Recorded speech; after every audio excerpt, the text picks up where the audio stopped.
First Take is brought to you by Extra. Give Extra, get Extra. Our next guest led the Baltimore Ravens to victory in Super Bowl 35, where he was named Super Bowl MVP, and again in Super Bowl 47, a three-time Pro Bowler and three-time AFC Defensive Player of the Year, and now, of course, an ESPN analyst and an author. Your new book, I Feel Like Going On, Life, Game, and Glory. Welcome to the desk, Ray Lewis. Thank you. Pleasure to see you. Guys. Look, man, we running out of time, so let me get right to it, okay? Why this book? Why now? Yeah, everything got quiet. I retired.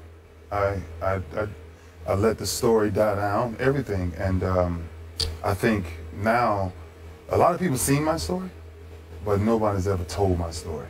And so I think with all of the requests and all of the things that I've been asked to do, man, from the cancer patients to people suffering with this, people suffering with that, it's like my opportunity to say, you know what?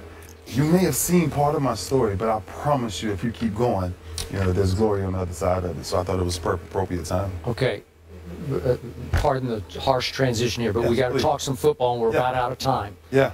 Your Baltimore Ravens. Yeah. How much are they missing having a you in that locker room right now? Yeah, it's different. It's different. They have to start all over, right? And you see franchises go through things like this, but they don't have that cornerstone yet, right? And for years they was graced with that, right? It was what we created in Baltimore, what Oz and Newsom did in 1996, and now they have to create that. When you see, you know, the games, it's the offense one week, it's the defense the next week, and then you look for that one person that you say, who is that one person, right? That they go to. Who is it? Yeah. Is it Steve Smith? Is it? Well, you know, Steve is, he come from another place, so it's a little bit different because he's a leader of his own, right? He plays the game one way, but it's going to have to be somebody that's going to be looked towards the future, right? What does the future look like for the Baltimore Ravens? So many questions about Peyton Manning right now.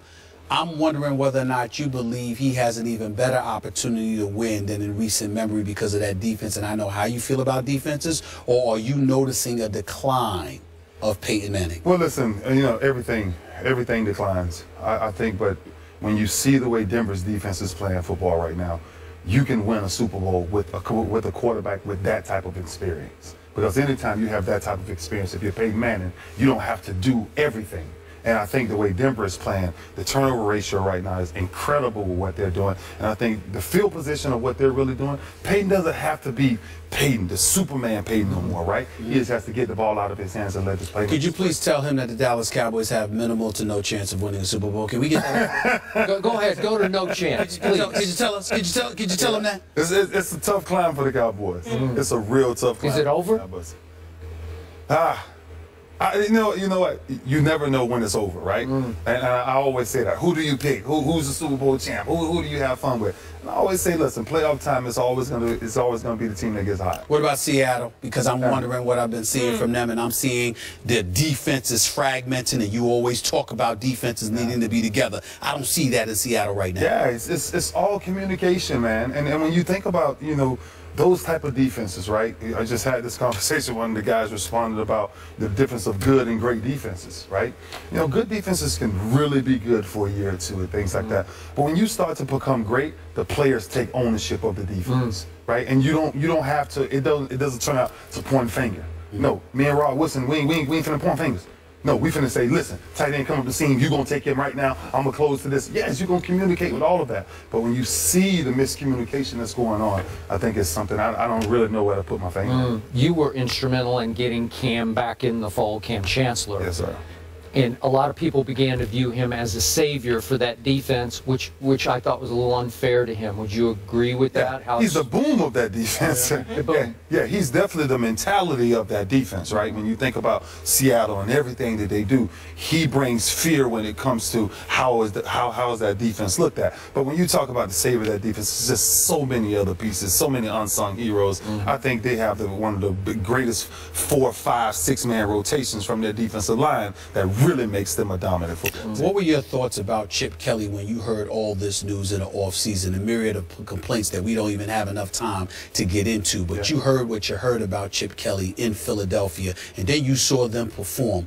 What are your thoughts about what's been going on in Philadelphia and what's going on there now? You know, I think my real thoughts is I would love to sit down and ask him, like, when you made that transition to get rid of all of those people, right?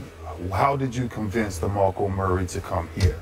How did you convince someone to go from that style of running north and south to now east and west? Because I think Philly doesn't move without DeMarco Murray. And I think, you know, Sam Bradford, I don't know if he's ever that guy, right? We don't know. He calls him Sam Badford. Yeah. Well, that's what he was the other night.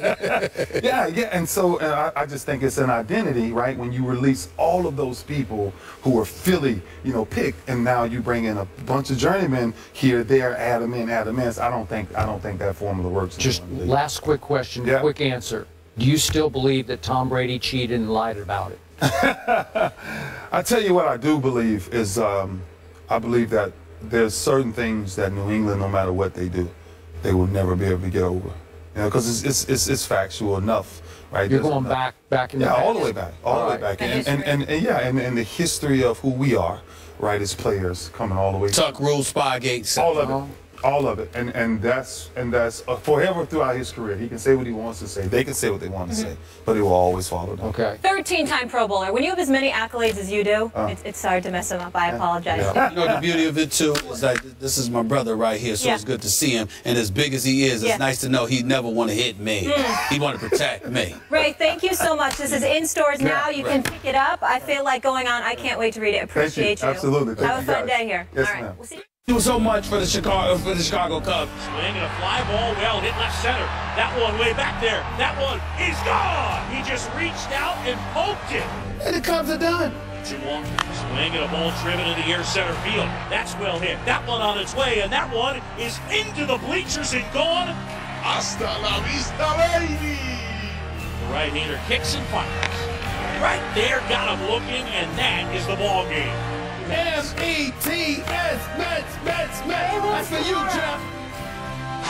See what I have to put up with. DeGrom-ination. Jacob DeGrom threw 7 strong innings. Daniel Murphy homered in his 5th straight postseason game, and the Mets took a 3-0 lead in the NLCS after a 5-2 win last night. The only team in MLB history to come back from a 3-0 deficit is the 2004 Red Sox. Stephen A. Smith. I remember that. Who was this? Wait, they came back on the Yankees? Was that right? Yeah, they did. Okay, go ahead. That might be the worst. Yeah, that might be my worst moment I would imagine. in sports ever. Yeah. Really? Ever. It broke my heart. Okay. I was depressed for weeks after that. I really, really was. But let me say this. You don't need to ask the question. We all know what the obvious question is. Is the series over? Is the series over? Of course it's over. The Cubs are about to get swept. Now, I do understand. I told you this yesterday. Now, I understand that listen, they got a shot against Mats because of the quadruple boys with Mats. Obviously, he's not DeGrom, he's not Syndergaard, he's not Harvey, but he's pretty damn good. I think he can shut it out. I think that the Cubs' last chance was last night. It was windy, it was raining, it was cold. Obviously, they didn't have Arrieta. Well, they didn't have Arrieta pitching for them, even though he got smacked around a little bit by the New York Mets. In the end, you have to concede, Skip Bayless, that the New York Mets just happen to be a very good baseball team right now. I'm saying basketball, football, baseball. Okay, we covered it all. Here's the deal. Pitching wins championships in baseball. In the regular season, you need the hitting. Of course, you needed the hitting last night. It was nice to see David Wright get the double. It was nice to see Cespedes do what he did. Daniel Murphy is playing like a flat-out stud, but that's not why I picked the Mets. I picked the Mets to win this series because I knew that the Cubs coming into this postseason pretty much had Arrieta and nothing else. If this was the best of 3 and he was able to pitch game 1, that would have been maybe different. He was able to, but he didn't. But the bottom line is this. You've got, listen, it's over. I believe it's going to be a sweep. Is it possible the Cubs might win tonight? Sure. But chances are they're no, not at all. Chances are they're going to be demoralized. It's over. Chicago had their nice little run. It was nice to see the fans. They have something to cheer about when it came to the Cubs. Theo Epstein, Joe Madden, you've got a bright future ahead of you if you're a Chicago Cubs fan because of these guys. But the problem that you have is that the Mets are going to be waiting. They don't have an ace. They've got 3 legitimate aces in their rotation, and Mats is a great number 2 or 3. So I'm just looking at Or 4. Yeah. So I'm essentially just looking at it and I'm saying you have no chance whatsoever. It was beautiful to watch. I appreciate you jumping on the parade, putting on your Cubs pom-pom. I love the Cubs. But it will come to a screeching halt officially. The Cubs are about to get swept. The New York Mets will be going to the World Series. And I say the Cubs have yet another New York team right where they want it. No, really. Down 0-3 with a chance to make history. How could it be better written than this? This is perfect. Storybook. And yet, I've got to ask you. You don't even believe that. I do believe it because what I got to question you about, Mr. Baseball expert that you suddenly are. Yeah, between Jeff and my dad, I'm good. I'm good. What is completely shameful to me is I've known a whole lot of New York Yankee fans in my time, and all of those self-respecting Yankee fans, there is no way they could even utter the name Mets on national TV. Yeah. They just couldn't even speak it. And you are cheerleading for the Mets. May I answer that for you? Dan, May I answer that for you? Wow. Cool out, Miss Connecticut. With no team. Chill out, relax, wait. Here's the deal. It's really, really nice that you would bring that up, Skip Bayless, because most fans are not as forward-thinking as I am. Oh. They are caught up in the moment, and they're very frustrated. I must admit, it was nauseating to see Alex Rodriguez smiling ear to ear after the way he performed in yet another postseason, breaking the screen, throwing a football to Jay Glazer. That's about how he threw in the field during the season, especially the postseason, but that's another subject for a different matter. And I love me some Mark Teixeira. It was great seeing him here with Mike and Mike, but damn it, I'm tired of seeing him smiling in the postseason when he's always hurt when we need him most. And I love Mark Teixeira, but damn it, I needed you out in the field. Having said all of that, let me say this. I am a forward thinker. And to the Yankee fans out there, I am one of you. I'm diehard. I have not betrayed. Daddy, I have not betrayed you. I am still diehard Yankees. Here's the deal. What is the ultimate source of inspiration for the New York Yankees? If you have a scintilla of Steinbrenner, meaning George Steinbrenner, the late George Steinbrenner, the former owner for the New York Yankees, God rest that wonderful man's soul. Here is the deal. What is the ultimate source of motivation?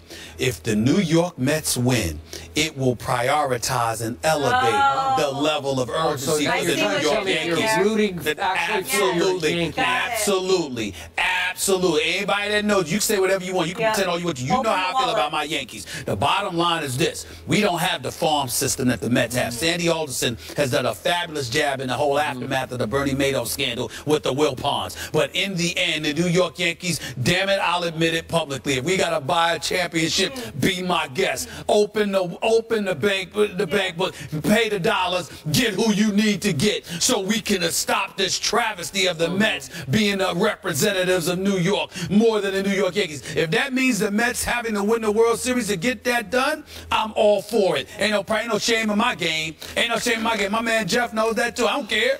I don't care. Whatever it takes. As the late, great former Mets manager Yogi Berra once said, it ain't over until it's over. It's completely over. I promise you the Mets will not depart Chicago without the National League pennant. It is over. Yes. Y'all can sit up there, Chicago, love y'all, great sports town. Sayonara. Turn out the lights. Oh gosh, more the first party's take after over. the That's break. Don Merritt. They say Not that done yet.